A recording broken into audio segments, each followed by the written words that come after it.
dudes, my name is Cecilia and welcome to my kitchen here in Stockholm, Sweden. In today's episode of Thanksgiving Sides and Sweets, we are making cranberry sauce. Now here's the thing, I don't like to monkey with cranberry sauce. I want it to be simple. There is so much going on in the Thanksgiving meal. The last thing that I personally want is an overwrought cranberry sauce. To make this, you can use frozen or fresh cranberries, it doesn't matter. If using frozen, you don't need to defrost them. You're gonna treat them exactly the same, whether they're fresh or frozen. Take your cranberries, throw them into a pot. This was 225 grams of cranberry, and to that we are adding 160 grams of water and 130 grams of sugar. And we're gonna wanna bring this up to a boil. This has just started to boil, and we turn it down to a nice low simmer. Let this simmer until all of the berries have kind of like popped and are semi-squishy.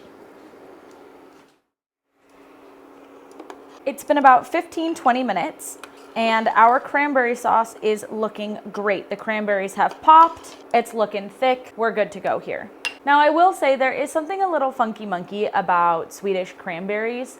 When I have done this in the States or with American cranberries that I get from like Ocean Spray or whatever, sometimes you can get them here, this will cook up and be done and be like thick in, I don't know, 5, maybe 10 minutes with these exact same ratios. And there is something about the Swedish cranberries that they have like slightly less pectin in them. I had an issue with that last year when I made a cranberry curd tart as part of my Thanksgiving tart series. All that to say, just be mindful when you're cooking them, check them every 5 minutes and you can kind of decide how loose or how thick you want the jamminess to be. But now all we gotta do is pop this in here. There we go. And now all we gotta do is cool it down. This can last in the fridge for up to a week and in the freezer for, I don't know, a month or two. So it's a really great way to get ahead for Thanksgiving. Just make it as soon as you see cranberries in the grocery store, stick it in the freezer, and you're good to go for Thanksgiving Day.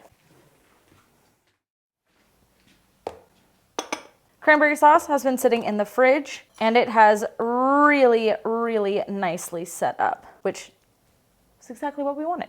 Mix it up a little bit. Oh my gosh, it looks so good. And I have this really pretty bowl that I found in a secondhand store. So we're just gonna pop that in there. Boom. Beautiful, simple. Woo! Very cranberry. And definitely not too sweet. It was intense. Now you could of course always add more sugar to it if you like a sweeter cranberry sauce. Also, there's so many ways to make this your own. I would suggest adding salt to start with if you wanted to make it more savory. Black pepper, rosé pepper, or pink peppercorn would be an amazing addition to this. Orange juice, freshly grated ginger, some bay leaves, some thyme, rosemary and cranberry go great together. Any and all of these things you can just stick in there and give it an extra layer of flavor, if you will. Make it however you want. This is just how I like to make my cranberry sauce.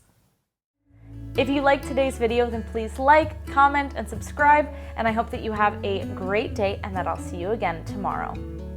Hej då!